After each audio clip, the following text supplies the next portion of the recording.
How can folklore be preserved? Have you ever wondered how stories, traditions, and customs from the past can survive in our fast-changing world? Folklore preservation plays a vital role in keeping cultural identities alive as societies evolve. It encompasses traditional beliefs, stories, customs, and practices that are passed down through generations. Preserving folklore is essential for maintaining cultural continuity and diversity. So, how can we effectively preserve folklore? First, documentation and recording are key. Anthropologists and folklorists often conduct fieldwork to collect folklore. They gather oral histories, songs, stories, and descriptions of customs directly from community members. This can involve interviews, audio recordings, and written transcriptions. These efforts create archives that serve as references for research and education. Next, classification and analysis come into play. Once folklore materials are collected, they can be organized using systems like the Arndt-Thompson classification for folktales. This method helps categorize stories by type and theme. Another approach is the historic geographic method, which traces folklore variants across time and space. This helps us understand how traditions change and adapt. Community involvement is also crucial for preserving folklore. When communities actively participate, they can teach younger generations through storytelling, ceremonies, and traditional arts.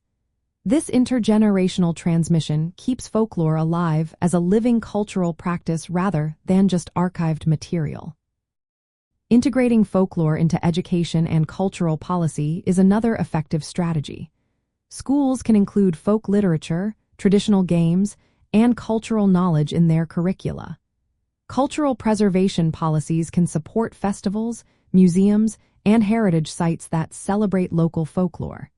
This connection strengthens a sense of place and belonging. Applied folklore is a practical way to use traditional knowledge to address contemporary issues. For instance, understanding traditional healing practices or farming methods can improve community well-being and sustainability. There are also practical applications for cultural preservation and revitalization. Creating digital and physical archives makes folklore accessible to both scholars and community members. Organizing cultural festivals and events showcases folklore performances and crafts. Supporting language revitalization programs helps preserve oral traditions linked to indigenous languages. Collaborating with local communities can develop culturally sensitive tourism that respects and benefits traditional practices. Using folklore in education fosters cultural pride and intercultural understanding. By combining documentation, community engagement, educational integration, and applied use of traditional knowledge, we can ensure that folklore remains a dynamic part of our cultural heritage. As societies evolve, preserving folklore is essential for maintaining the rich diversity of human experience.